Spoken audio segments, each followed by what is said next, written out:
I want to welcome you to the Charly Crawford podcast. Let's ride. All right, today, everyone, we got Tyler Wade on the podcast, two-time world champion, seven-time NFR. Is that right now? Yep, 7. 7 times, man. It's been at it a minute. It's hard to believe that one time I remember it seemed like you were roping on ponies, and now you're a veteran. Kid asked me the other day how much longer. I was like, I don't know, man. Not as long as you'd think.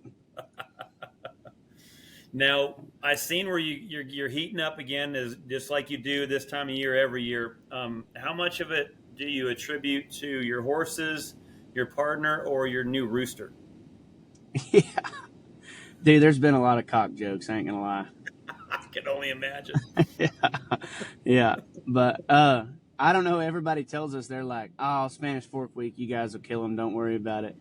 I was like, well, I'm kind of starting to worry about it. And then we were 4-6 on the first one at Spanish, and you know how that was. They laugh at you until you get out of the arena, you know. We won we were like the 6th fastest time out of 20 teams that day. And then we drew a good one that night and was 4 flat. I told my wife when we got in the trailer, I'm like, why does this always happen to me? Why can't we win sooner? But it was all good. Did you wave it off the neck and on the horns? That was at Ogden. On that one? The Ogden the day before. Right. Yeah. I broke the barrier on the first one. It was real fast. I broke the barrier on the first one, which is dumb because the barrier was shorter than we've ever been, and I broke the barrier. So I'd have really tore it down if it was one over. But you ever see anybody wave it off the neck? You waved it off the neck. When we got to the shrimp shoot, I told Thorpe, I said, dude, I could have sworn I got him around the neck. And then I watched the replay, and I'm like, holy shit. I don't know if that's a really good loop or a really bad loop, but I had never seen that loop, to say the least. Yeah, that's funny. So. Well, congratulations on Cheyenne, too, not only on your hot streak, but Cheyenne. Did you guys split second there, correct? Yeah, we won second and third, which is, you know how that deal is with, run 4 steers, clean slate every time. You're just kind of praying for a good one in the short round. Mm-hmm. Yeah, that one is too bad that a guy couldn't somewhat get him even where it's a roping contest. But man, if it's high and low, man, it's kind of a drawing contest then on the victory lap with that one. Yeah, and as far as the steers were amazing. Like, best set they had roped, but it don't matter how it is. When you got 30-foot head start, they're not going to be even. But like now, from when we started, you remember when, the slack, everybody went and stood all out on the track, and it was like they were hazing the steers. And in the perf, they wouldn't let you sit on the track, and the top 30 had to go in the perfs. Well, now they got like a crew of guys, like 4 or 5 guys, plus the flagger that all sit on the left side. So that steer, that takes one variable out because the steers, they don't usually come left now like they were for the last decade I've been going. But yeah, there was most of them were a chance. Yeah, that new horse of yours looks like he fits those long scores really good. Man, I love that horse. He's pretty dang good, and he's like 16-1. How old he's is huge. He? He's huge. He's 9. 9, and then he's run bred, correct? Yeah, he's that streaking boondocks. But yeah, he's huge and he can really run. And Monty Lewis roped calves on him for a while, which I mean, thinking back on it, like really, it's probably a pretty good idea if you can even half-ass calf rope on a running bred horse. Like, it's going to be good for him because that horse rates and gets on his butt like he's little, but he's huge. You know what I mean? Yeah, for sure. I know when they come, like when the few that I've had, the jackies moved from the breakaway over to the head, and they've learned to leave off your hand. They learn how to stay underneath of you, like say the rate. They already work on their ass. So yeah, it is. It's a huge advantage to be able to have something that has already got that put in them to where when you go to head, and it's almost they already know how to kind of use themselves correctly. Yeah, and he gathers up a lot better, and like I feel like he can really, really run, but you can draw the trotter, and he'll really, really rate him too. Where that doesn't, usually if you got the run, you don't have any rate. Yeah, that's a good versatility to have right there in a head horse, that's for sure. Is Ogden and Spanish Fork, are they over yet? Yeah, they're over. They were both fast, real fast. We were 8.6 and won it, and I think Began Coulter was like 8.2 at Ogden and won it. But so you guys won Spanish Fork, and the Coulter and Derek won Ogden? Yeah. I personally the new team shake. Go ahead. Sorry. You're good. But no, I personally think that Spanish and Ogden, they're better than Salt Lake and Cheyenne, just because, accommodating wise, they take, they run it in sets. You get to go back to back. So that means you instead of being there for a week, or like Cheyenne driving back 4 times, you get to go compete 2 steers one day, $5,000 a steer, $7,500 for the average. I mean, it's one for everybody in the team open with, like I said, you get to run it in sets. Like, that's hard to beat. Mm-hmm. So, how much did you guys win over there at Spanish Fork? We won a little over 10 at Spanish.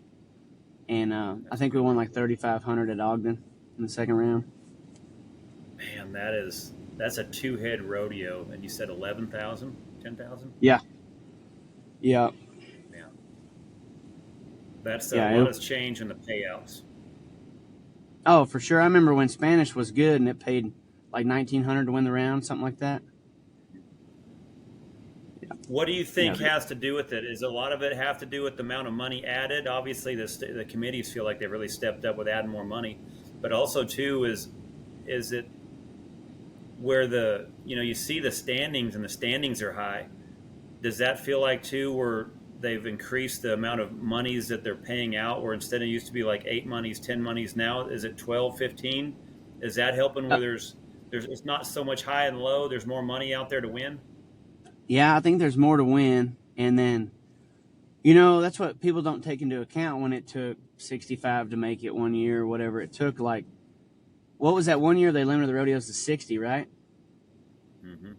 And then the first year I rodeoed, it was 85. So, I mean, that's a 25 rodeos. That's a hell of a spread to make a difference. And now it's 80, which I like 80.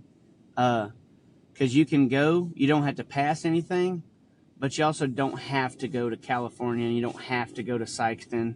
You don't have to go anywhere. But it's kind of like it's enough where you don't have to go out of your way, but you don't have to pass one either, just because it don't add enough money. Well, it also seems like, too, is if you don't get up right. It's one thing to go to 85 rodeos. It's another thing to get up, to go to the good 85 rodeos. Where now, you get popped at one of those rodeos, it's like, well, that sucks. But there's one just as good, in Gooding or Burley or, something like that, where there's enough of them that are trying to add enough money where it's kind of making up. And then, like Hermiston now is rock starred to 50,000, I heard, added. 100,000 the team rope and 50,000 aside. Is that correct?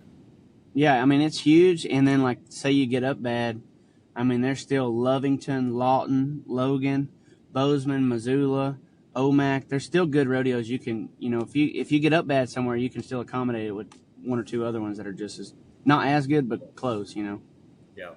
What about the new team over there at Salt Lake, Shea Carroll and Levi Lord? It looks like they had a good 4th, and man, they dang sure teed off on them over there at Salt Lake. Dude, I told somebody the other day that I was like, hey, that Shea Carroll, I know he's never made it heading, but like just his precision, how important that is in the Thomas and Mack to like, use your angles and be a little more precise from your loops to your handles to your finish. I was like, that guy on that buckskin horse, if Levi's throwing as fast as he is, they might be hard to beat in there. I tell you what it looked like just watching on Cowboy Channel, and by the last 2, maybe 3 years that I've been watching it out there, is like they're letting them throw on the heel side. Yeah, like when they hit, they're getting them off. Well, like for me, like when I would watch certain runs, I wouldn't say it was a crossfire, But like if I watch certain runs, I know when it's close, my natural instinct will be to look at the flagger. Like if it's close, like I naturally look at the flagger as like, is he going to give it to him? And there's some where like they just cross their horse over and fire right there. You don't even look; you just know it's a crossfire. But like I like the fact that it looks like it has to be obvious. So then that way there's not as many discrepancy on the flags where guys are getting screwed for roping one actually on the first hop. So it seems like they're letting them throw and they're letting them rope. But also there's so many teams where if you don't throw there too, it's almost like a leg in itself, unless it's a three steer average or 4 steer average like Salinas. It's funny because you don't really worry about it until who you're roping with. You know what I mean? When you're like, oh, I wish they wouldn't let them, or I wish they would. Like, well, Wesley Thorpe, I don't care if you let them throw straight down the arena. You know what I mean? But if you get to see a guy that doesn't really crossfire them, you're like, hey, that ain't right. We got to fix this rule. Yeah, we got to do something. Yeah, we got to do something here. This ain't going to work, you know? But well, it looks like Shay's using every bit of his horse, and Levi is just welding, like he is teeing off on him back there. And getting him on a short rope, too. Yeah, short rope, for sure. For sure. And then, Senegini, Bueller over there at Cheyenne. They've had some pretty big wins already this summer with Reno. Bueller winning the rope horse futurity, 100,000 over there to win the Heelan, and now Cheyenne. That's a big win. Man, and everybody ropes so dang good too. Just from another competitor standpoint, like Senegini and Bueller are a great team. Either way, I mean they're both world champs and they freaking rope good, and you can't give them an opportunity or they're going to take advantage of it. So is everybody out here that's that good. So like Shay and Levi got to go last twice at Salt Lake. You know, in the one round, the second round they had to be 4 flat. But if they were first out, they probably would have went with a little different approach instead of, trying to be 3-5 like they did. And so like to win somewhere now feels like it just has to go your way in that aspect. And Senegini and Bueller made it back in the second set with a leg, and the first set there was like 3 clean runs that didn't make it back. So like where you do what is so important as well, you know what I mean? And when you draw and what you draw. So like the cards it's kind of got to fall your way to work, but all them guys rope so dang good, don't give them an opportunity because they're going to take it. Yeah, it is funny sometimes just how the things roll. There is a certain amount of luck in some of this stuff. And what I mean by luck is that like there's certain things that's got to go your way. You know what I mean? Like you make the short round with a leg and you're set, and it goes clean slate. Yeah. Then that's where sometimes things are kind of going your way. There is momentum that can be happening but then times too where you just need a win and you kick one's butt, then you don't even make it back. And I've seen that happen so many times when the pendulum of momentum can be a cruel mistress for sure. Absolutely. What about old Tanner Tomlinson and Travis Graves over there at Salinas? Tanner known for kind of coming over the chutes, able to use his horse right there and win a big rodeo, and TG literally looks as good back there as I've seen him. I mean, up there around him, and that horse of his looks like he's able to find those shots soon. Is what it looks like, for me on the couch watching the Cowboy Steel. He hopped on Colby Payne's, and borrowed him for Salinas, and that horse was outstanding. Colby's got 2 of the best horses ever, right now. But TG loves Salinas about 1 million times more than Tanner does. Because I buddied with him. And Tanner, he just got out and turned steers and looked up and got the buckle. But that dude's all talent, and he don't care about. And you're not going to get him in a pressure situation. It don't bother him a bit. He knows what he can do, and he's freaking good at it. Yeah, that was a good win, though. It's good to see TG kind of right there where like I said, I've seen him up and around him this year, heeling down. It looks really good. Yeah, we buddied with him, and like I missed 11 in a row, and I think they'd win dang near everywhere. And Tanner'd wave it off one, he'd get in the truck and be like, "Man, I'm sick of this." I just stare at him like, "You're sick of it, really?" I haven't caught one yet. You know what I mean? It's kind of funny. I'm roving a lucky rabbit's foot, and I've got a chicken in the back. Yeah, literally. I'm doing all I can do right here. Yeah. So one of the things that I'd like to talk about is, you have been notoriously have gotten hot and cold and then hot, and it's it. This is a time of year where talking about slumps is probably something that so many people can relate to because, even the jackpotters that start off hot and heavy in the spring will, come July, they've gotten their butt kicks, they've entered, they've been, now they're down and out. Even the guys out there amateur rodeoing that, wanted to have a good fourth and get out there in the circuit, whatever it is that, there's times right here where a lot of guys have gotten gut punched. And, one of the things that, even when you were texting me, what's so good about rodeoing out here, absolutely nothing. And when you were telling me, I forget how many in a row you had missed. And at the time I'm like, man, it's funny how I know you're laughing at it and laughing with it, but at the same time, it's frustrating. And also, too, is like, it's going to turn around. But like when you're in it, you're like, right, but when? Because I need it to come around now. But like for me outside looking in, I remember that so much with the guys that I had so much confidence in. And you're like, that's just temporary. Like for me, you're watching it's temporary. It's going to turn around. You just know it. Because like when it does, you're always notorious for being able to, when it does happen, to keep it going. But talk about when you left Texas, where were some of the places you went and where was some of the adjustments that were needing made from the time you left Texas till, probably I'd say after the fourth? Man, so when we left, we went to Woodward, Oklahoma. I was late and we were like 5-2, maybe 5 something. We won like the last hole. And then we go to Cortez, Colorado, and I missed. We went to Vernal, Utah, and I missed. Eagle, Idaho, and I missed. Sisters, Oregon, and I missed. Nampa, and I missed twice. And then we did a roping school. And I got to tell these people about not missing.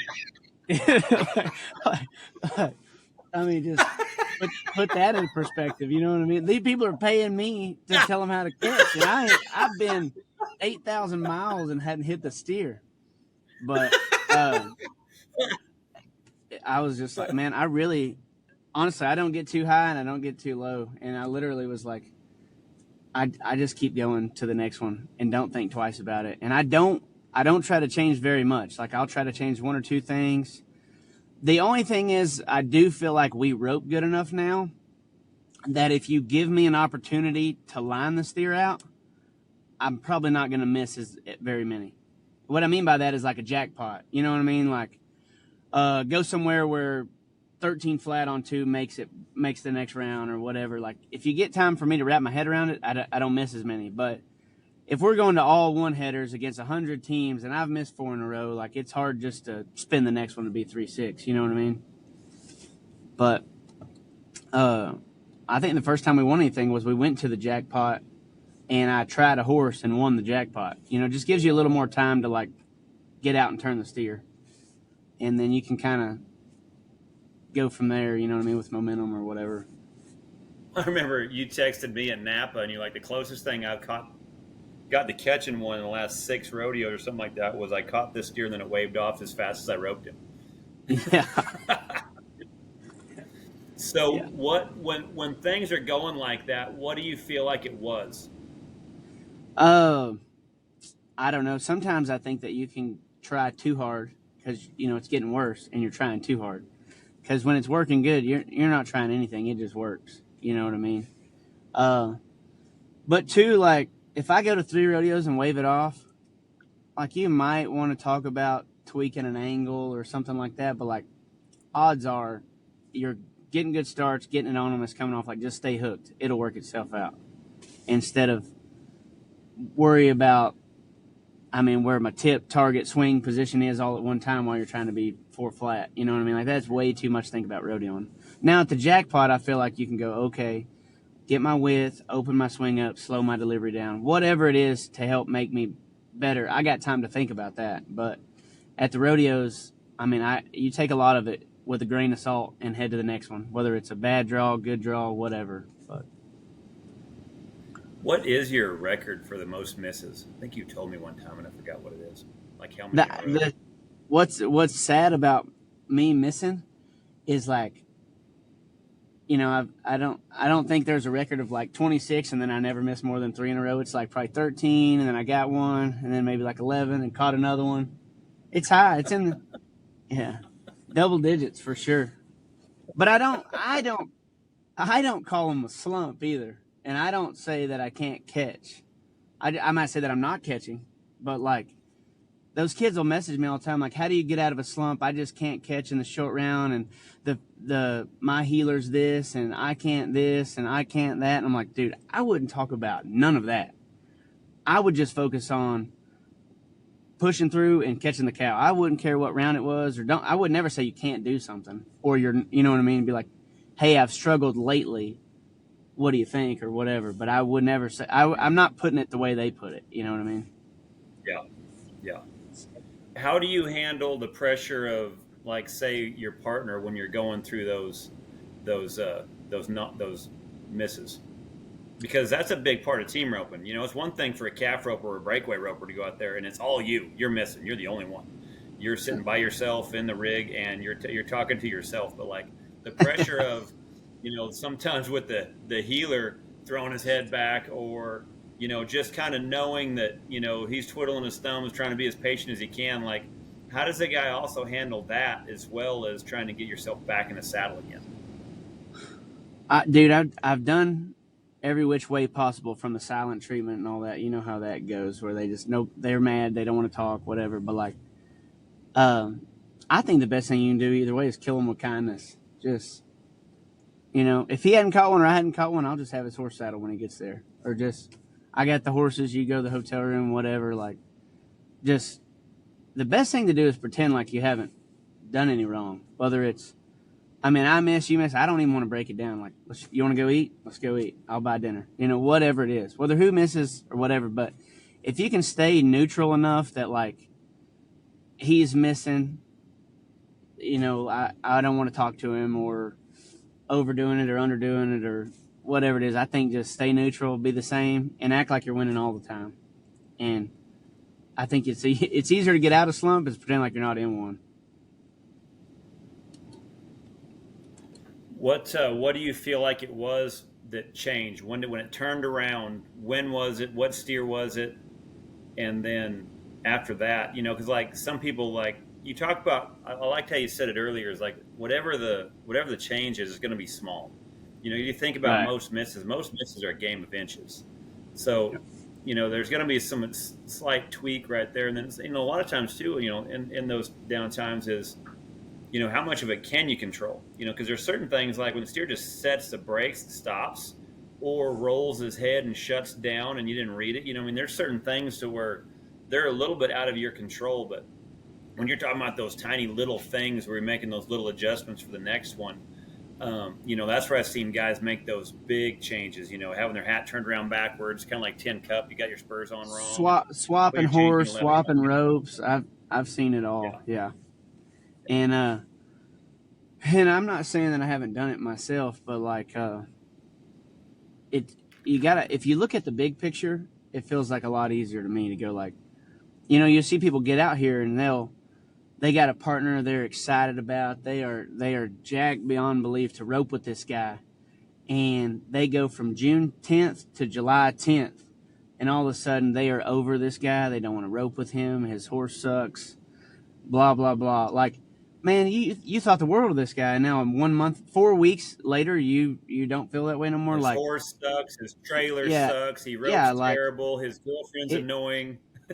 Yeah, you name it. It's like, man, I would just, obviously he's not roping good this month, but like, I think you got to ride that out to the end.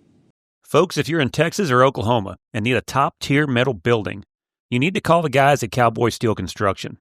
Founded by Trey Norris back in 2000, Cowboy Steel has grown into one of the premier metal building contractors in the region.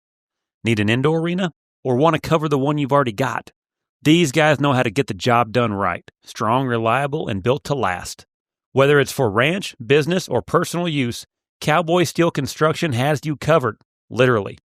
Check out their work on social media at Cowboy Steel Construction on their Facebook and Instagram page, or call Trey Norris at 903-348-4611 and you can email them at cowboysteel2k@gmail.com. Yeah, and like your mentality changed in 3 weeks of roping with a guy. He had a bad 3 weeks or a good 3 weeks or whatever. It's like, hey, you signed on to try to make it with this dude. Stay hooked. You know, at least all you can. I know every circumstance is a little different from. He had a great horse. It went down. The morale changed. Blah blah blah. But like, you know, I think that's a big part of it too. When do you feel like it turned and changed for you? When did you feel like it started kind of changed? The role started. Was there anything you feel like it changed? You know, as far as angles or anything like that, or all of a sudden it just started happening, like you knew it would? Oh, I mean, like I don't know if I ever knew. I don't know that it's going to work again, honestly. But I think just knowing that you can helps so much. You know, just because we have. If you're a rookie that has hell, man, that's hard to overcome because they don't know if they could ever do it. But we've been in the game long enough now. It's like, hey, I can do it. And sometimes, like, I'll look down at this buckle and be like, how in the hell did I get this? You know what I mean? Because I hadn't caught one in a while. But I just feel like knowing that you can do it is dang sure a lot easier. You know what I mean? And I feel for the rookies that struggle because, like, you know, you're going to have to go a while before you figure out that you can. When did it change? Was it the arena record over there at St. Paul? No, I shook my head when we rode at the arena because I missed the first one like a layup. Great steer. I just bought this horse for a ton of money, and he gave me a great go, and I missed. And I told Thorpe, I'm like, hey, that's it. I said, that was the best go I got. This horse is good. I'm not going to miss another one. And we were 3-8 on the next one. But I do think even saying that helps, even if you don't believe it, like, hey, I'm not going to miss again. And then you miss again, just say it again. Like, stick with trying to be positive and have something to feed off of. You know, when Thorpe, we had missed 5 in a row at the finals. I say miss, we had penalties, but in the 8th round in 23, I told him, I said, hey, this steer's amazing. We're about to set the record. And we did that night. And I think, like, kind of putting it into existence is a big part of it too. Even if it's the biggest false sense of confidence you could ever have. Well, I think the one thing about the slumps that people talk about is no one's too good for them. You know, they're there for everyone. Even when you see guys all of a sudden hit the top and then, you know, then it dips shortly after that, and that is the roller coaster of the rodeos. Like, have you and Thorpe, have you kept track? Is this your 3rd year now? You guys have worked together? Do you guys keep a chart, like your percentage chart at the end of the year? Like how many times you guys place, like how many times you place and how many times you lose or don't win anything? Thorpe tracks absolutely nothing. He don't track cows, data, nothing.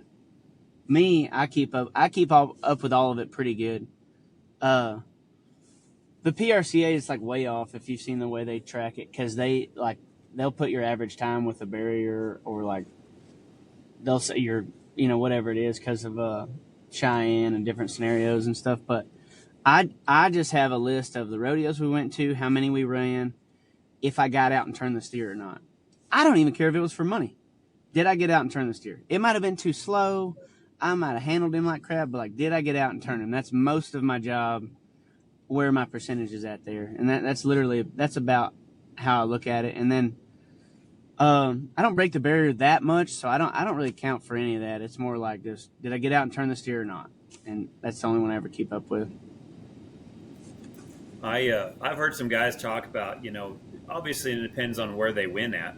You know, if you win at Houston, it's a lot different than, you know, if you win at Los Fresnos, you know. And so, like, right.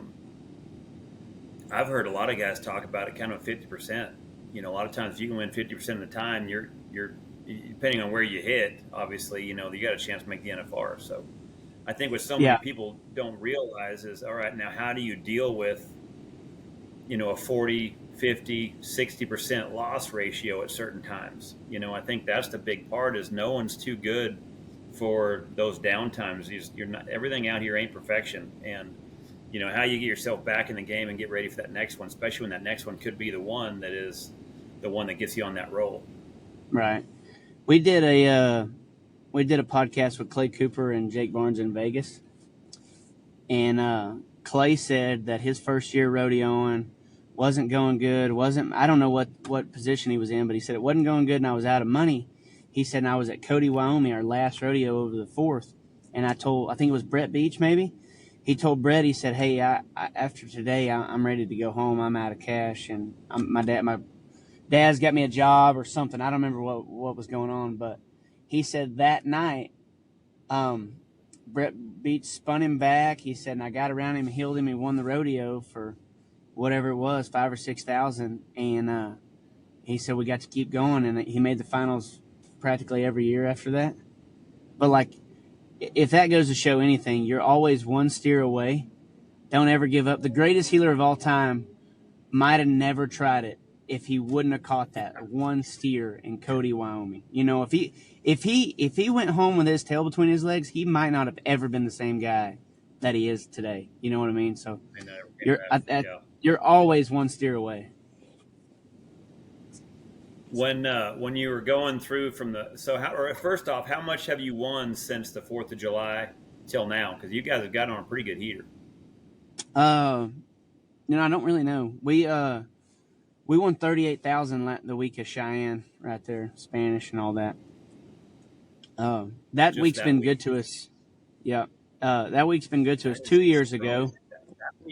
That week's better than the 4th of July then. Man, and then Spanish. 9,000 was the 4th of July leaders, if I remembered right. Well, Spanish, Ogden, and Salt Lake work together, and so all the rodeos are at the same time. They give a $15,000 bonus to the male and female that won the most money between the 3 rodeos. So like, it's hard to beat that week as far as.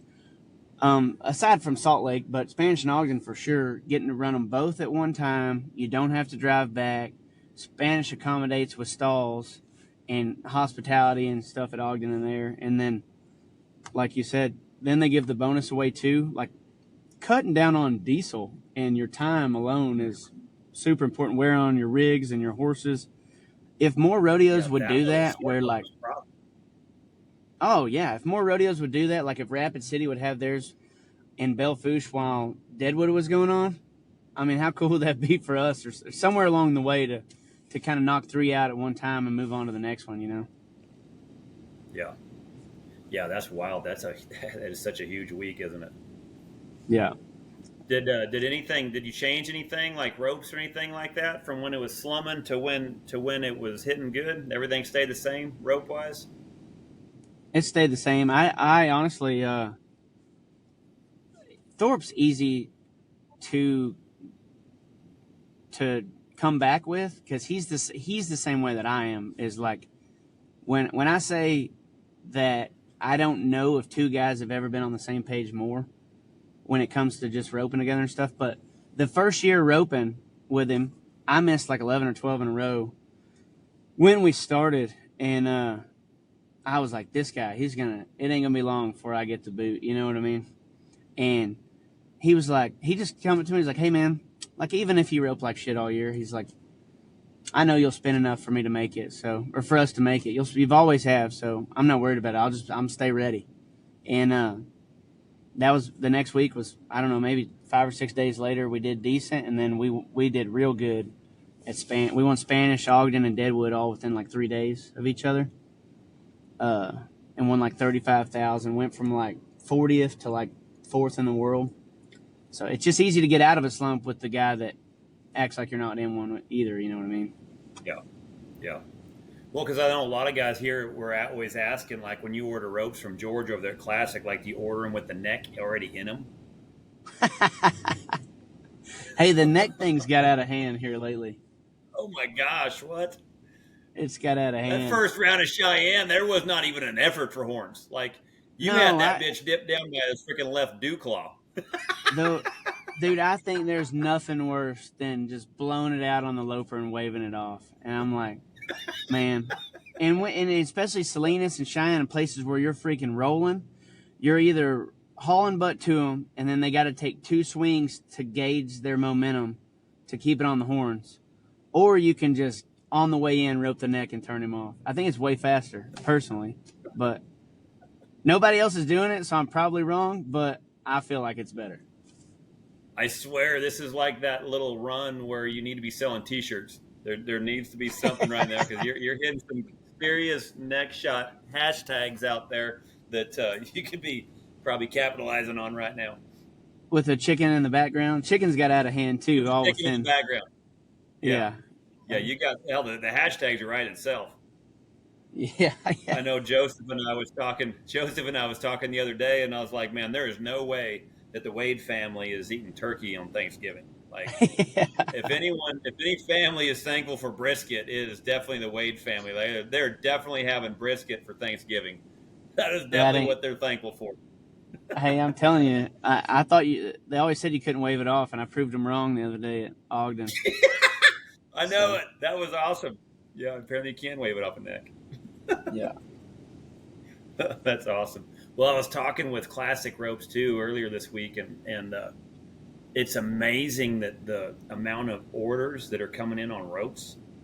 Like, it is fascinating how much there is record orders right now, more than they've ever had as far as orders coming in with ropes. So, man, the team roping world is booming right now. It's huge. And then I don't think what people don't notice about your ropes, and you know as well as I do, like say you go buy some ropes and they feel bad, just put those ropes up and then wait till the weather changes and they'll feel good. Mm-hmm. But Classic probably doesn't want you to know that. That way you just keep buying more. I don't know. But I think that's somebody asked me the other day, how do you what do you do to your ropes? I'm like, well, I get them for 2 different weather changes out here. You know what I mean? Because like it's 105 degrees in Dodge City right now, and it'll be 55 when we rope in Hermiston, Oregon next week. So like your rope's not going to feel, whatever felt good in Dodge is going to feel terrible in Hermiston and vice versa. So like I keep 2 different boxes with me, winter and summer, and then go from there with what I need.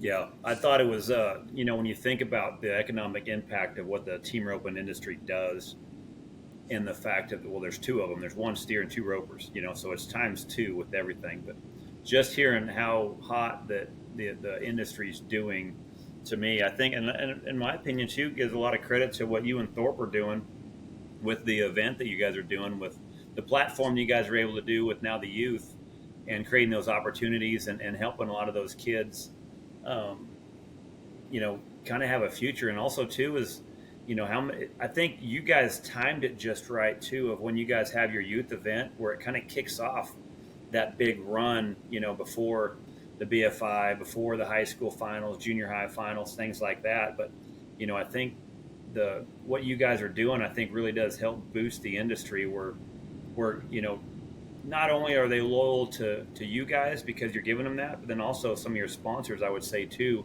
I would say a lot of guys are faithful to that as well. I don't think there's not one industry or person in general that's not going to benefit from the sport growing. So like, as well as I do, if there's more people that we can help rope, or the more tack's going to be available to sell, and the brands get bigger and bigger. And I don't care if you're building barns and fences or whatever. If the sport's growing, everybody's growing.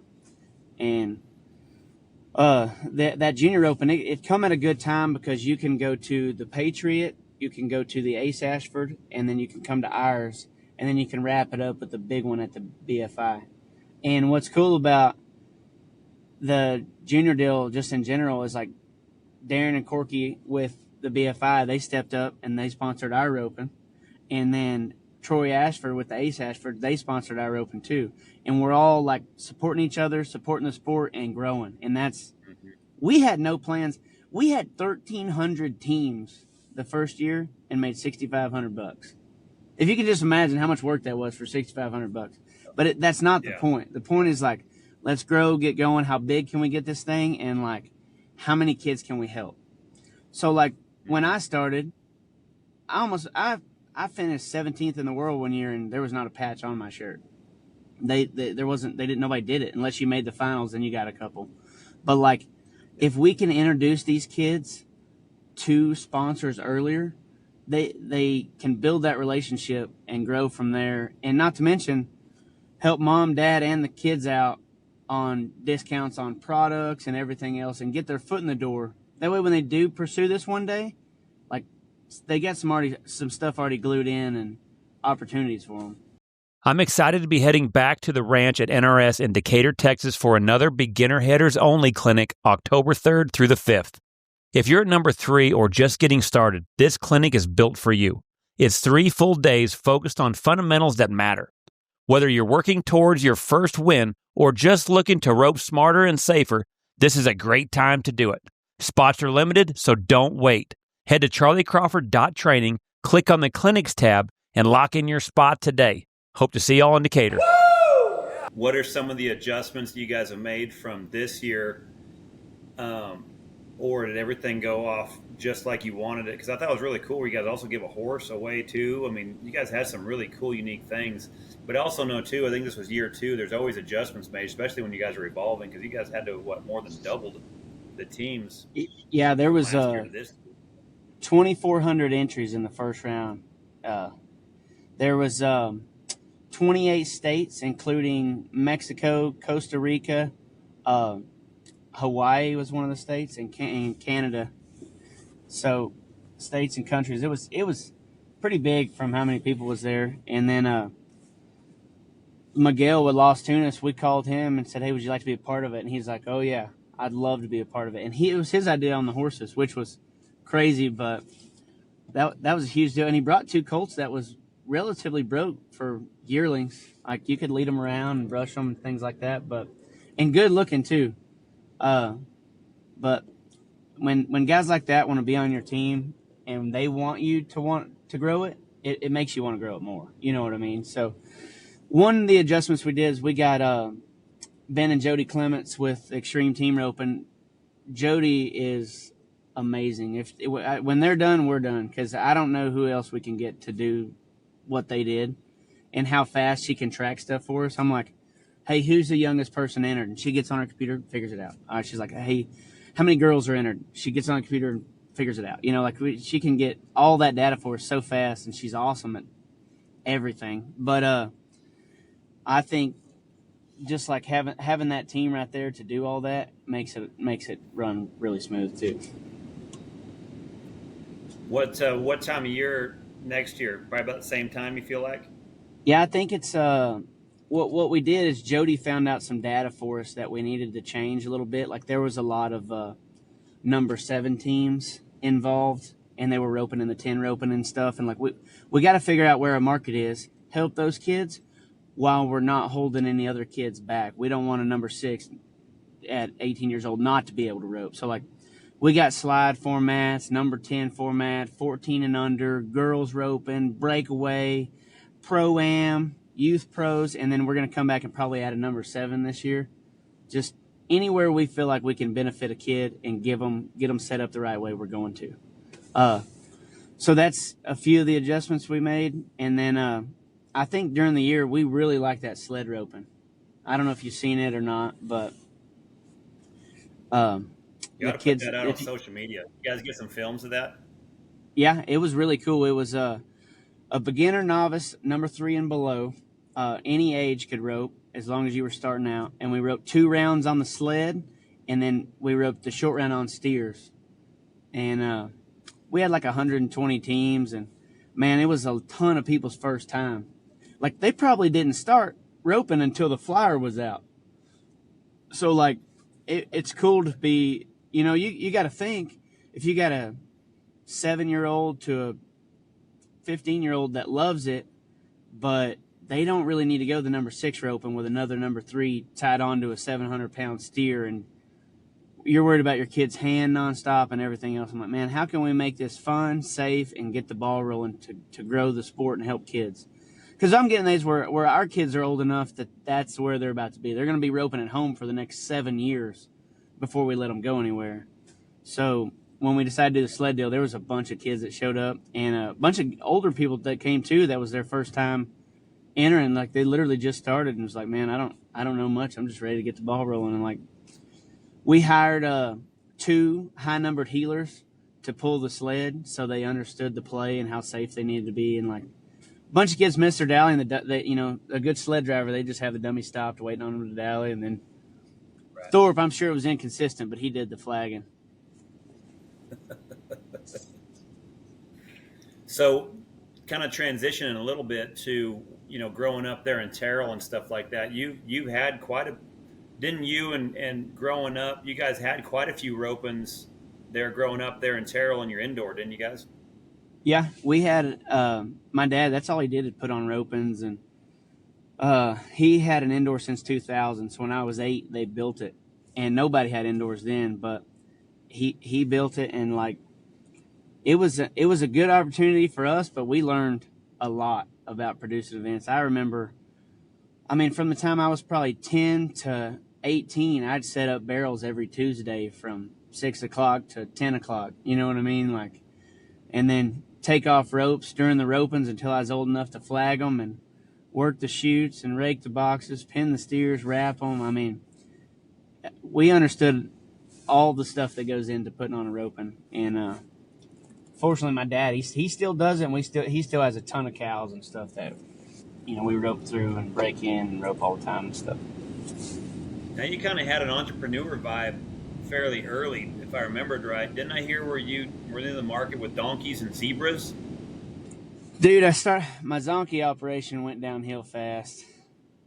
I really wanted it to work, but the first 2 that came out, the mom wouldn't take them, and they died, and then I sold out. But I had them a year, and I spent about $1,500 on feed, and I sold them for that. So I broke even after the deal. I sold them for like $10,500, and I bought them all for like $9,000. I'm on the Zebus. So Zebus now. Zebus? Yeah, I got a herd of Zebus now. That's my next mission. Now, what is that? Those little like miniature type steers look like Brammers, kind of, for the most part. Gotcha. It's pretty much like miniature cows. Yeah, the cattle market, are they as high, or are they kind of one of those things where it's you can get them cheap and get your money's worth out of them? Well, you can buy them from me worth the money. Let's just put it that way.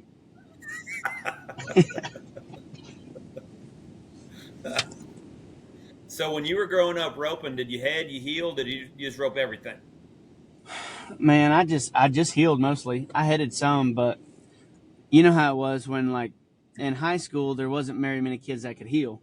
So, like, without really trying, we would just rope all the time. I could heel good enough to kind of hang with all the high school kids or whatever.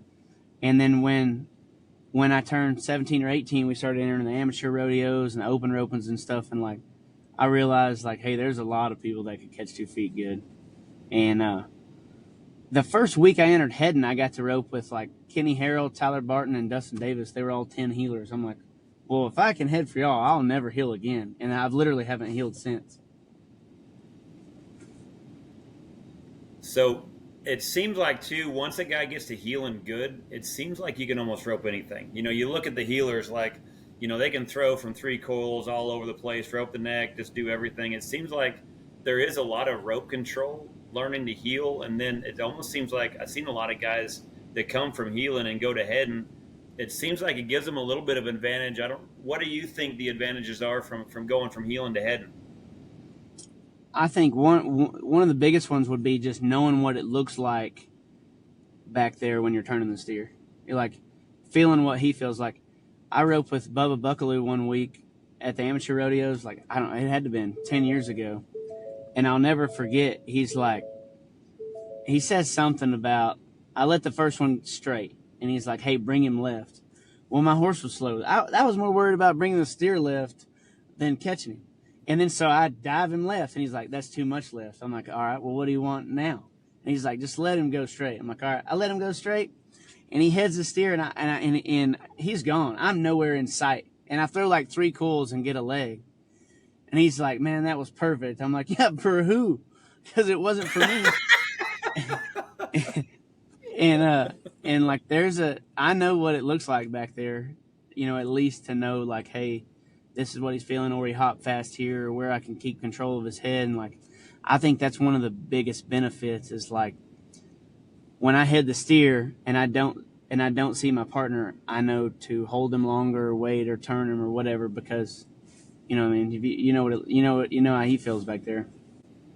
Well, what about when you first started making the final, or started getting out here on the road for the first time? Because I think it's good for a lot of kids to hear kind of, how a guy did it, how you did it, what a guy might try to change the next time if you had to did it again, and the fact of, everybody when we're out here, when we first go, like we've got, like for me, I had no idea where I was going.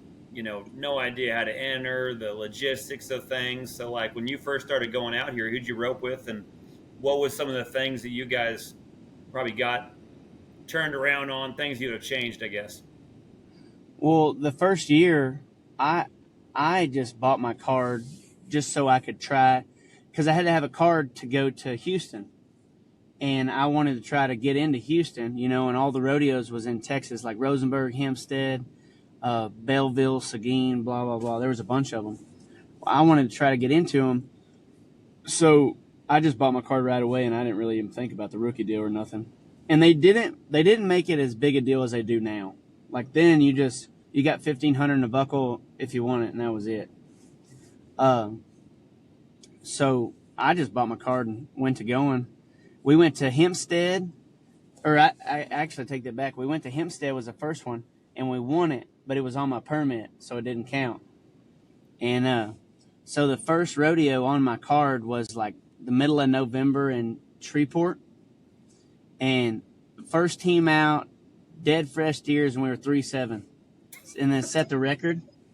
And back then nobody was 3 ever. And we were 3-7 at the first one, and I just said, hey, these fools ain't ready. I'm about to kill them. And I didn't make it for the next 5 years. But I thought that first rodeo I had them. We go to Shreveport, and then we go to the boats right after that, I just sent my horse back with somebody else, and I said, let's go to the boats. We're going out tonight. And so I go up there. I'm not 21, so they won't cash my rodeo check. And we're all going to go gamble or whatever. I don't know. I had a fake ID, snuck into the casino, and I get up there. The only table open is the high limit table, $100 minimum. I stepped up there and told that lady, I said, hey, woman, don't let these clothes fool you. I got enough money to play twice. And I lost both hands, rolled out. That was...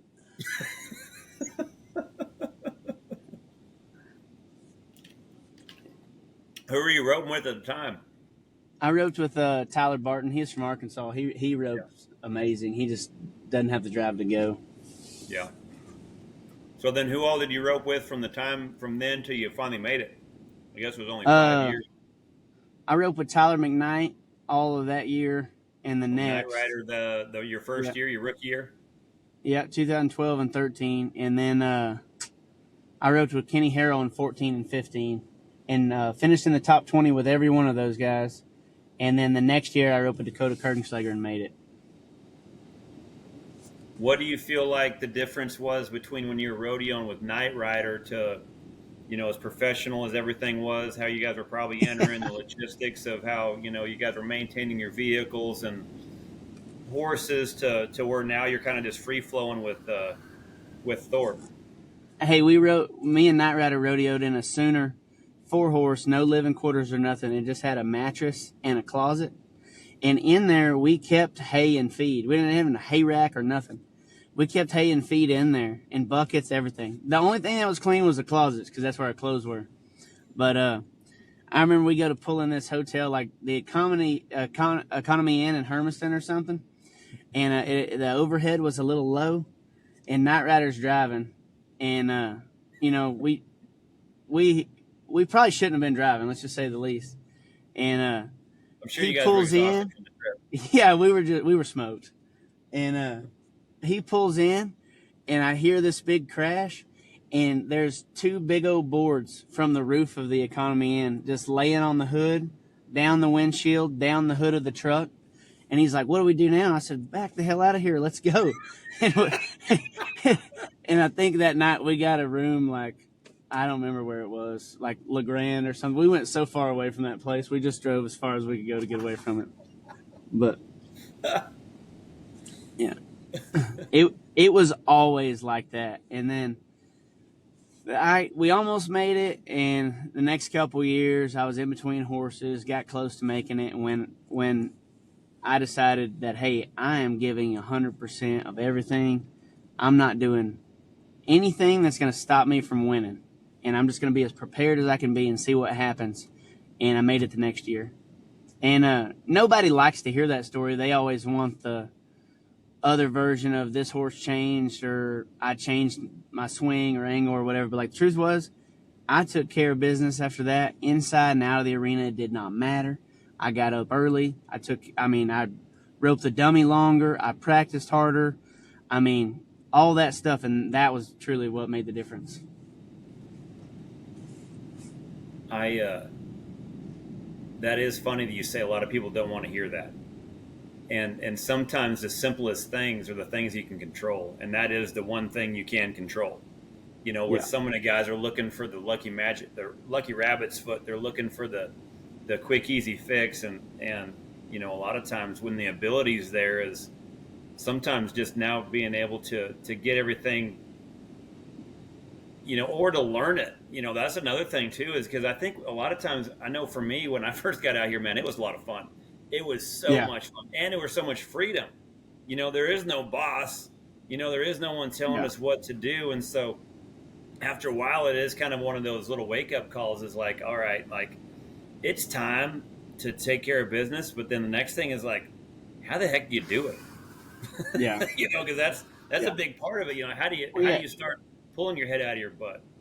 Yeah, you don't have a coach. It's just you out there. You know, you decide where to stay and where to eat and what to drink and where to practice and what you do to your horse, and you know what I mean? But everybody, they come up to me and they're like, all right, I don't want to hear the news generic answer. I want to hear the real answer. I'm like, the real answer was, like, when you say work hard, I mean like inside and out of the arena. And the only two things we can control out here is our effort and our attitude. And then that is literally it. And the rest is just, you know, how it's going to play out. Yeah, you and Knight Rider, I would say, had it probably been like brothers out there. We had a lot of fun. You guys had stories out there, like it was wild to see you two. It seemed like it was more of they just happened to have a rodeo, but the rest of it was kind of what you was there for. Yeah, we come for the concert and we rodeoed on the side. I told somebody that me and Kenny Harrell entered Houston for Kid Rock or Out. I could have seen myself doing that same thing. Yeah, that's badass. That's funny. And then when you started roping Dakota, that's when the thing, because I remember you guys had a good run together and you guys won good together. Then after you roped with Dakota, who did you start roping with after that? I roped with Clint Summers for like 4 or 5 months, and then I roped with Billy Jack in the Northwest, and I didn't make it that year. I didn't rope very good, and you know how it is when you make it the first year, you thought you had it, and I think it was probably a blessing, honestly, that I didn't ever make it the way I went about it, because I might not have changed it, or I didn't think that anything needed changed. You know what I mean? Now, what do you mean by change it? What I mean, like, I thought just because I roped a lot of steers that I was working at it. So, like, I see. The fact that, like, taking better care of your horse, getting up earlier, I mean, literally whatever it took, doing a little extra, just doing more than everybody else. I felt like that was what, otherwise I think that I would have, you know, check the draw sometimes, not every time, ease around, do this or that, not put too much emphasis on what needed to be done. And when I was probably fortunate that I didn't win that much when I went with that approach, because now I know how much it took to change, you know what I mean? Yeah. When did it feel like that? Because I remember it was one year, and I forget what it was. I don't know if it was a horse or what, but when you got to the NFR and you had it figured out. I don't know about figured out. I missed 4 this year. Well, there was one year I remember you were just, I don't remember if it was a horse change, if it was just you kind of got the niche, but there was some where it was so fast. It was faster than anybody had seen. Like it was, you were notorious for, there at one point in time, like all of a sudden it looked like T-Way's got this NFR figured out. What year was that? And what do you feel like it was that was able to get it to where you could just, it looked easy for you to just spin them off to be almost 2. 2019, I turned them all. I didn't turn the 10th one very good, but I turned him. But that was the first year we won 2 or 3 rounds. I rode with Cole Davison. It went okay, but I turned them all that year, and I feel like that was probably the game-changing year for me and the horse. And I still got the horse. That was the bay horse, Spur. That's Spur, isn't it? Yeah, and just knowing what kind of horse you need for that setup now is, important, because you can practice on some of them and be like, he feels good, but it won't work. Like you know the difference, Because that's what it looked like when you got on him. There was a certain stride, there was a certain flatness to it that just looked easy for you, and then also not only that, too, the foot speed to finish. It just looked like it was one of those things where it was game changer. To where when you get to the NFR on that horse, it's so hard for the competition to get you. It's like you need a horse that's free in the turn, but gets on his butt when he pulls them. If that makes any sense at all. Like if they get on their butt in the turn, you can't consistently catch them all, especially reaching, because they're going to get on their butt more and more and more till it's too much and they start ducking. Yeah. And then so that horse does it pretty well, where it looks like he's too free, and then he'll collect himself and get on his butt to pull the steer. What is the horsepower you feel like you have now, say, compared to when you first started? Because there's always that evolution. When I first started, even just for me, what I thought was a good horse was until I got out there, was wow, it's a whole different deal. And then by the time I retired, I could see the evolution that I could see, where I could tell what fit me at certain spots. But your horsepower now, what do you feel like your horsepower now is from when you first started?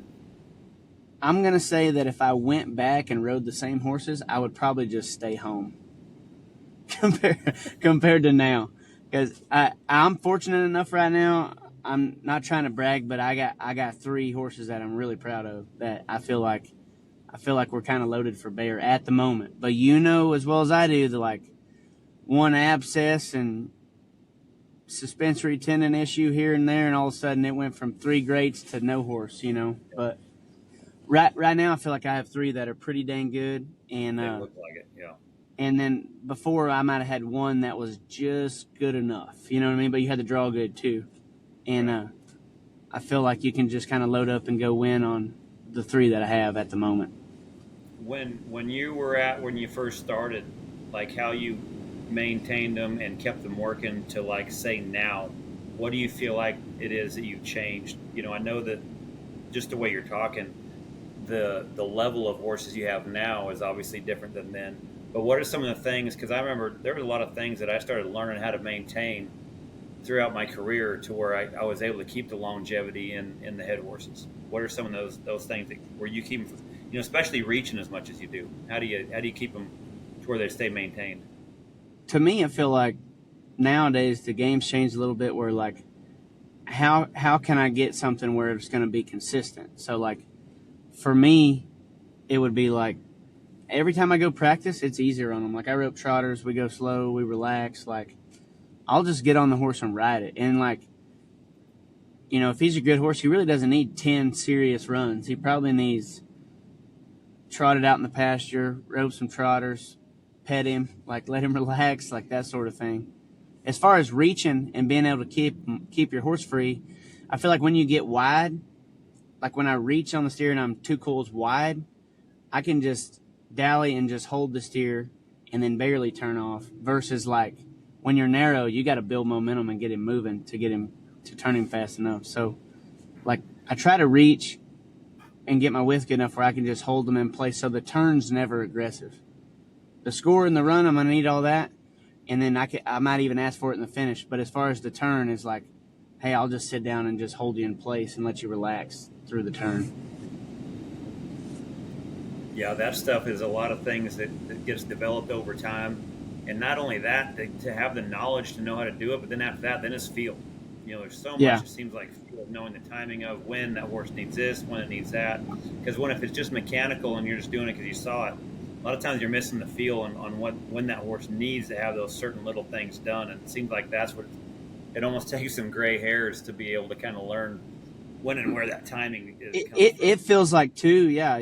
I can back in the box on the first steer, and our plan might be to make 5 great runs and end it on that horse. When I back in the box and he feels tight, hey, abandon the plan, because I'm going to have to score some. We're going to go back to petting him. We're going to, you know what I mean? Like, it doesn't really matter what I need if he's not working good. So, like, when you back in there and feel something out of the ordinary, hey, we gotta go backwards real quick to get forwards, and that's something that you learn over time. You know what I mean? Mm-hmm.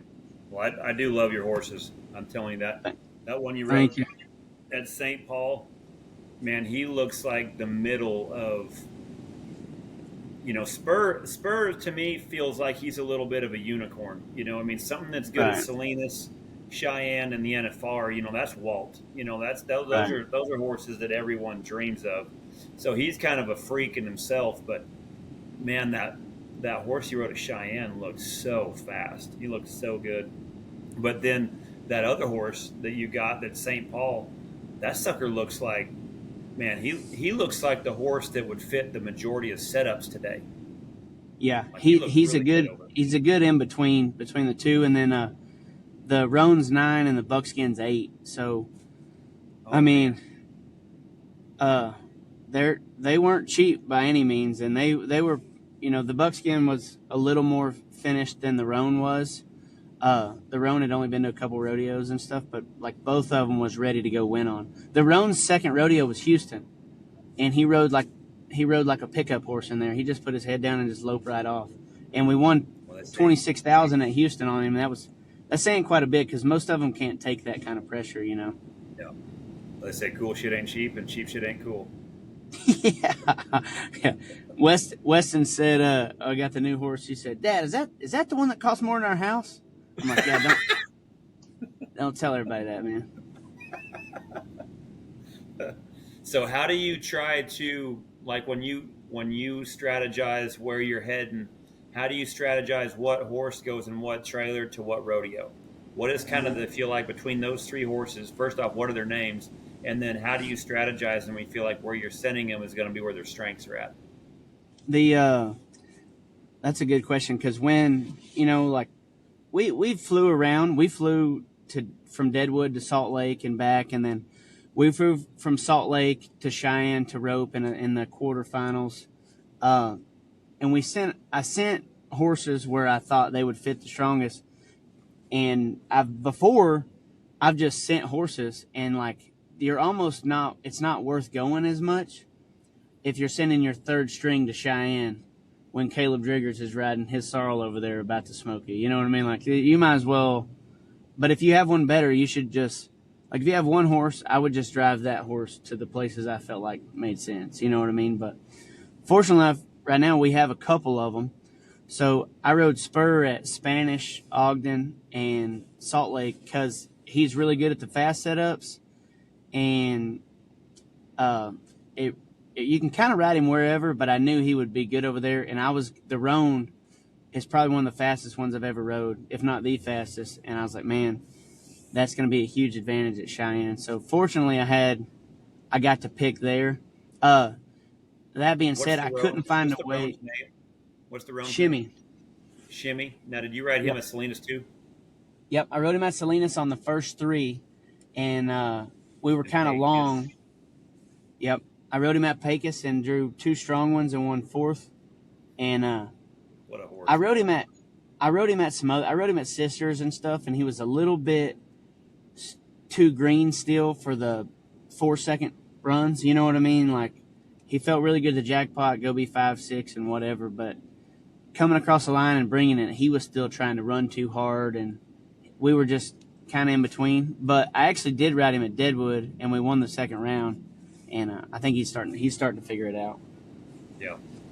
Yeah, he looks like the horse that when you need to be able to use a horse, it looks like he fits that game really good. Yeah, you grab the saddle horn and hold on. So if you were going to give a young kid advice, that's going through the high school, it's coming through the ranks, turning 18, what's some of the advice that you would give him that you felt like would have been useful for when you were 18?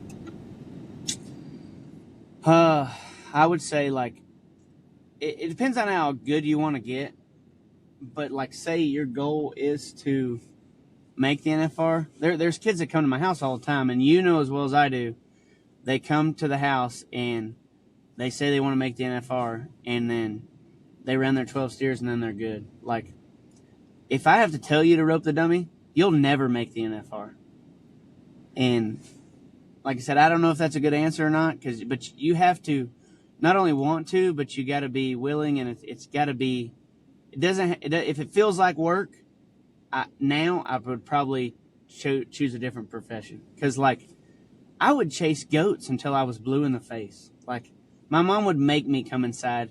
They would not let me have lights in my goat pen because I would rope them until the goats gave it up. And like, out of sheer enjoyment, not because I was trying to do anything. I would just rope them and then the dummy too. And I wanted every single dummy that they had, and I would rope them nonstop. And like, if I had no one to rope with, I would have a lead steer and I would track it till his legs would bleed. I would just rope it, you know what I mean, religiously. So like, I think you got to have that much drive to make it, So, but as far as a young kid trying to come up in the ranks, I would just say that get with the right people, because if you're better than everybody around you, you're not going to get any better. And I don't care if that's cleaning stalls for Charly Crawford. Get with the right people and progress every chance you get.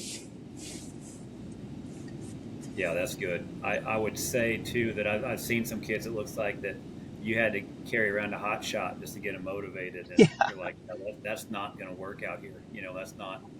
Almost like the parents wanted it more than they did, and they almost dreaded it because it's not really deep down what they wanted. But they said they wanted it because everyone wants to go to the NFR. Everyone wants to be a rock star. Right? Mm-hmm. But the amount of work it takes to be able to get those runs put together, the all-night drives, and just the other day, like when we were over there at Greeley, and I seen Aspen Miller and Spinny, she was sitting there just dog tired, and the team ropers were warming up, and I was all excited because I hadn't been to a rodeo in how long, and to get to watch short round. That's when the teams are. I love to watch. Yeah. And I said, hey, Spinny, what do you think those guys are talking about as they're warming up that they haven't got figured out by now? You know what I'm saying? Because the team ropers are there, like Jake Long, they were starting to get some hit some licks, and him and Andrew Ward. And so some of the teams were up and they were flying in and out, but everyone was talking, right? And I said, Spinny, what do you think they're talking about? They ain't got figured out by now. She's like, probably how dumb this is, because like she's wore out, right? Yeah, she's done. She's there, right?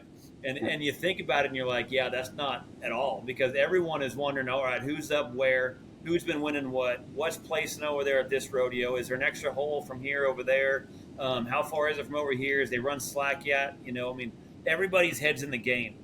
It seems like you're just constantly consumed with this for so long that this is all you think about, all you know, where you don't even know basic things of what goes on because it doesn't matter. It's all about being all in, and it seems like, man, the guys that are coming are like these guys are psychotic, and you're almost got to be wired that way in a way. Like you said, like if you had arena lights, you'd have roped and never slept.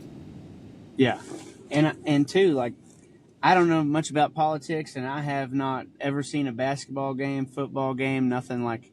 And I know some people out here have, and they follow sports or whatever, but like, we're consumed enough for like, if we're not doing it, we're working cows or riding horses, or we built our house small for a reason. We don't want to be in it. We want to be outside doing what we like to do. You know what I mean? So, I think that if you want to get all the way, all these guys are out here. They're in it. They're in it to win it. 100%. Well, let's go with some fan questions. I like to go through all the fan questions to kind of keep them engaged. And this is the fan questions are brought to you by Cowboy Steel. I want to start with my own question because I'm probably a true fan of your ability to shit talk. I think it's probably up there with the ability of probably anybody as good as out there in the world. So, how much do you feel like your shit talking has an ability to be able to help you get out of the slumps that you get into? Honestly, I feel like you can't say anything to me that's gonna piss me off. Like you can't. You're not gonna bother me. So like, but get ready because I can bother you. You know what I mean? It's coming like, fast. Yeah. Yeah. So like, and I'll go for the throat sometimes when I probably shouldn't. You know what I mean? But yeah, where it stings. Like the things you're not supposed to talk about. That's what I said. You know. So, but I think it goes to like, you know, you got to be able to take it out here, and that's losing too. You know, like you got to be able to take losing and winning and have the same attitude regardless. So who do you think's the best shit talker out of all the guys you've rodeoed with? And if it's somebody that I don't have on this list, but between Caleb Driggers, Jet Johnson, Turtle Powell, or Coleman Proctor, is there any of them that I've left out that you think can talk shit better than those guys? Because those are like my top few lists. I mean, obviously you're probably at the top, but is there any of them out there that you feel like, is that nail it, or is there a couple that were left out? I think too, like when somebody's really good, like Driggers, and you ask their opinion seriously, and they give you some bullshit answer to make you mad, like it makes you madder. You know what I mean? Like he's good at that. So like he's probably at the top of the list. Honestly, I say he's up there pretty good. Yeah, he's sharp. Yeah, your ability to go the juggler is probably as good as anybody. Like you kind of remind me of the guy Tony Hinchcliffe off Kill Tony, where you can murder on shit talking. Oh. Double D, he had some questions that he wanted to ask. Oh. He wanted to know, when you go spotlighting, and if there's anything that you would find to stake out to try to get to where, it'd bring in the most bait. We're not going to talk about what all went on that night. I don't even know why he would bring that up, of all people, but we go coyote hunting and we can't find nothing. I'm like, dude, I'll tell you the problem. We don't have no bait. We don't have nothing to get these coyotes in. We're just praying we find one. So we went and got a goat out of the goat pen, staked it out, and ran it around there for a while. And then we sit out there forever and actually fell asleep. And luckily, when we woke up the next morning, the goat was still there. And I think they tied that goat at the high school finals, and I believe they won first, second, third on it that day. At the high school rodeo at the house. They won every hole on it, I believe.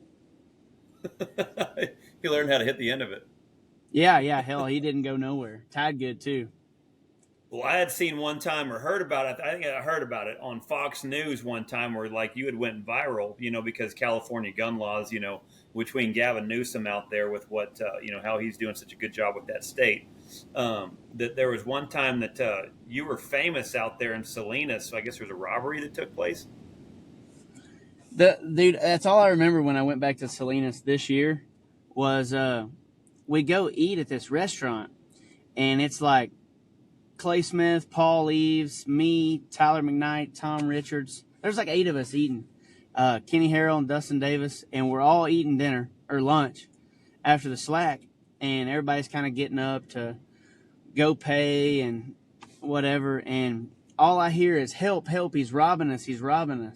And this guy has this homeless guy with a wad of cash in his hand. The homeless guy's trying to get out the door, and this guy's got him around the waist. And this homeless guy is just yelling and trying to get out the door, and his hands are going everywhere. Well, I grabbed a beer bottle and took off running, and that guy, he swung into me, and I just clipped him with the beer bottle and knocked him out. And he just laid out flat. He just gave up. And I put my hands up and like, I did it. I got him. And no shit. In the newspaper that day was Cowboy Saves the Day. It was like the third time that month that place had been robbed, and we saved them. You saved them. Yeah, they said nobody robs when the rodeo's in town or something like that. Yeah, you guys don't. I should have kept that. the newspaper. Yeah, I'd have framed that. Like, I had a giant cut. I had a giant cut on my hand from that beer bottle for like a month, but it was self-inflicted, so I didn't really tell nobody about it. I just super glued it. Got a good Samaritan award. Yeah, I was ready for the key to the city. There you go. Thorpe, he was asking about when you talk about marrying your Uncle Rick. Oh, that wasn't funny either. So, my wife's uncle is getting married, and they want to get married. And I said, hell, I'll get ordained and get you guys married in Vegas. And they're like, do it. And I thought they were joking, but he was serious. So on the way there, we got ordained for like $60 or whatever. And right in front of the Vegas sign, after I don't know what round it was, but after one of the rounds, I had to go marry him off, you know? And it happened to be one of the rounds I missed in. We're winning the world by like 65,000, and I missed. And now I got to go do this. And I'm like, all right. Well, now I got so nervous because I was like, what if I say the wrong name or something? You know what I mean? It's like, I was so nervous. And the Team Roman Journal was there, and they wanted to film it and all this crap. And so I did it half-ass. I'm sure I did a terrible job, but they didn't care. And they were having fun either way. But the next night we go on the pre-show or whatever, and Luke Branquino's like, yeah, rumor has it you married your Uncle Rick last night. I was like, yeah, I didn't, not like that, man. Don't put it like that. Because as I'm reading it, I'm like, yeah, that doesn't read right. yeah, we did that wrong. I told him, I said, y'all not talk to an ordained minister like that.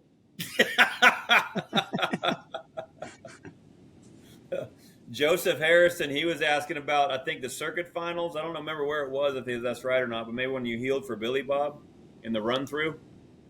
Oh, yeah, and at the Ram finals. Hey, there's... Yeah, I put that on the video on Facebook. That was hilarious. Yeah, there was a couple guys like, you ought to whoop your healer's ass for doing that. I was like, I was the healer. I was the healer. It was just the burn steer, and we were just hanging out, and no healer was in line to rope. So I ran over there real quick. You know where a header finally gets his shot to heal one. Yep. And my header missed, and so I threw my rope up just jacking with him. Like, nobody cared. Billy Bob never even thought twice about it. But the internet was just so threatened by it. They act like we were high callback for $1 million, and I did it or something. So, well, Billy Bob's loop looked like off of The Longest Yard when the guy played football, and he kept fumbling. Like, too much popcorn. Yeah. That's kind of what old Bob's head loop looked like. He had way too much popcorn. Yeah. It was all in good humor, but some people on the internet thought that I was being an ass about it. Yeah, it's funny how the internet can go a few different directions. That's for damn sure. Absolutely. Oh, Chris Taylor, my Pennsylvania boy over there, he was in our military event, and the question he had asked on Facebook, and this one was funny, but he asked to hear his version of not being allowed to enter the military pro-am the first year at the NFR showdown. Remember when we just had the roping, and it was it COVID year? Yeah. Oh yeah. And you called one of the guys. You remember that story? Yeah, you put NFR style open or whatever with a bunch of added money and all this cool roping that you're having. Well, it said for more information or to enter, contact this number. So I didn't want to bother you, so I just called the number. I was going to put me and Corey Petska down because we wanted to rope. And I didn't realize you had to make the NFR to get to roping this thing. And thanks for that, by the way. But so then I called the guy, and I'm like, hey, I want to enter. And he's like, all right, Tyler, got you down. You? And I said, yeah, I'm going to rope with Corey Petska. He's like, look, man, I don't know who you're going to draw. And I was like, no. I would like to enter with him. He's like, yeah, man, we don't know what pro you're going to get. I'm like, man, damn it. So he's obviously heard of Corey Pesca, but he had never heard of Tyler Wade. He told me, he said, yeah, I want to enter with Corey Pesca. He's like, yeah, don't we all? Yeah, we'd all love that chance, little boy, but I don't know if you're going to get it. Yeah. That was funny because what it was you got a chance for the military first responders. When you got back when we first started, you could call in and enter. Basically, it was like a pro-am, but we call it the military first responder pro roping. So they'd be able to enter the as a military guy, enter it, but then you draw an NFR guy. Well, they didn't know T-Wade, so they thought he was trying to enter the military roping and wanted to draw Corey Pesca. He's like, no, I want to enter the open. He's like, yeah, don't we all? Yeah, don't we all want Corey Pesca? We had. I remember you called me after that. It's like, who in the hell? What in the hell kind of roping is this? Yeah. It's like, yeah, don't talk trash to that guy. I think he was like, yeah, he'd been off to Afghanistan a little bit, so don't talk trash to that one. I just told him, I was like, man, neither one of us are getting it. I gotta go. Scott Edwards asked, what is the strangest or weirdest thing you've ever seen while driving?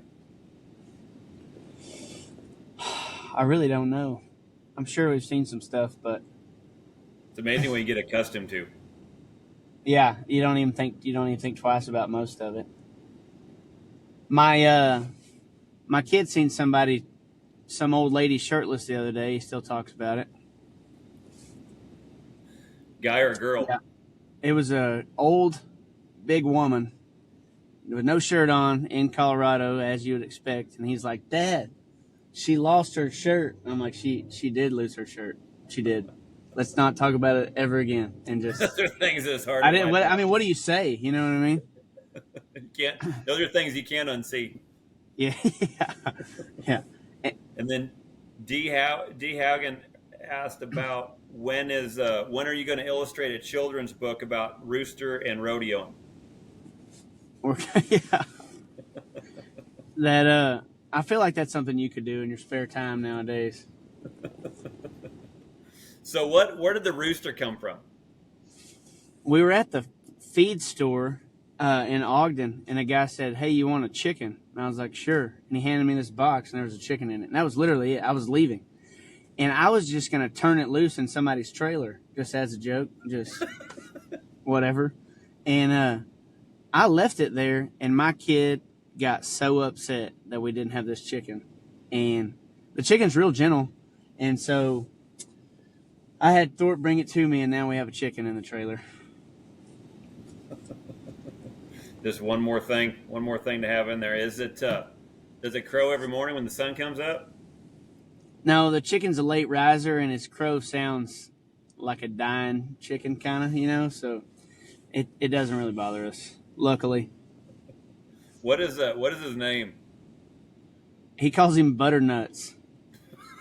And I don't know where he come from or what. I wanted to call him Ricky the Rooster, but he calls him Butternuts, and it's stuck. Sid Sporer actually got him a hat with a big old rooster on it. He's been wearing around. It's kind of funny. We're trying to keep a good image over here, but you just can't take the redneck out, I don't guess. No, for sure. What about, that was pretty cool where you shared those questions on Instagram. Man, there was a pile of them on there, huh? That was pretty cool. I've never seen that where you could ask a question and get that many replies. That's pretty cool. Yeah, there was a bunch on there. And there's a lot of people that, we take for granted that they just don't know. And then a lot of people are scared to blast it on social media, you know what I mean? So when they can message you privately asking questions, I think it's good. And to help people with whatever questions they have, you know what I mean? A lot of people don't have contact to people that know about rodeo or, that sort of thing. I mean. Hello, everyone. If you're wanting to head to a Charly Crawford roping clinic, head to my website, charlycrawford.training, click on the clinics tab, stroll down, and see if I'm headed to a town near you. If you're interested in me coming and doing a clinic in a town near you, I wanted to update you on some open dates I have this fall for anyone interested in hosting a clinic.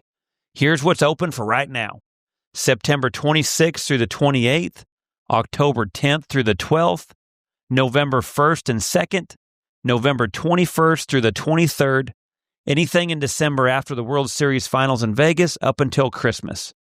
If you're interested in hosting, head over to charlycrawford.training, grab the host form from under the clinics tab, fill it out, and send it to me at charlycrawfordtraining@gmail.com. What are some of the questions you thought on your side on the Instagram that stood out to you? The one guy that said that if I start from scratch, what would I change?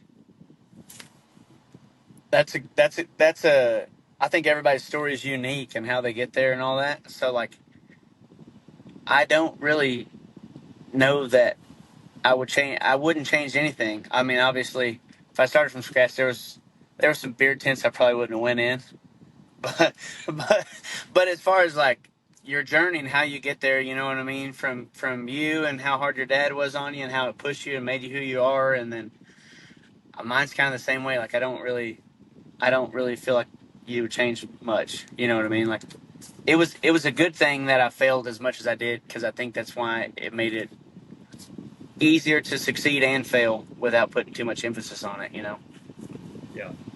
Yeah, guys no matter how a guy grew up, you kind of have to owe it to him, because it's the one thing a guy learns how to persevere past certain things, and guy can use those perseverance in a lot of different ways, for sure. No, for sure. But, where are you guys headed to next? Where's the next couple weeks look like for you guys? We go to Dodge Wednesday, Phillipsburg Thursday, Preston, Idaho Friday, Heber, Utah Saturday morning, Castle Rock Saturday night, and then to the Spicer Grip Sunday. So awesome. That's all this week. Decent amount of driving. And then where to after the Spicer? You guys get to come home for a couple days? No, I'm probably just gonna stay over there, because Wednesday we're at Lovington, and then Thursday Logan, Friday Hermiston, Saturday Omak, and then it starts on the Caldwell week's just as busy on Tuesday. So I remember Caldwell for the first however many years that I went to Caldwell. That used to be almost a dead week. Man, a lot of guys went home around Caldwell, then came back during Kennewick. Yeah. Caldwell now is about as good as it gets over the summer. Well, we go to Caldwell Tuesday, Canby Wednesday, Gooding Thursday, Moses Lake Friday, and every one of those you can win over 5,000. Yeah, that's become a good week. And then Caldwell's won in a short this year, so it's going to be pretty interesting to see how it plays out. Well, one thing about it, at least trades are not going to be that hard. Yeah, it was. We asked for Tuesday, and it was easy to get. Nobody wanted to go Tuesday. Yeah. It's a rerun. Yeah, that's awesome. Well, man, thanks for coming on. I appreciate it, man. You guys kicking ass out there. I love it. Keep after it. Thanks, man. I'll call you when I get down. I'm sure it won't be long. It's funny. It's funny hearing it, because I think it's so good for so many people to hear it. You know, and the fact of like no one's above it. You know, no one's above it. But I'm everyone's motivation for shitty roping is what I've come to the conclusion. When they're like, "Hey, this guy can do it," I got it. Yeah. It's the ability to bounce back, man, is one thing that you can do as good as anyone. And I think that it's not that the bounce back is anything different than most people that do it. It's just the way you're able to create color while you do it is probably better than anybody else's. You almost just got to laugh it off at some point. Yeah. You know what I mean? Yeah.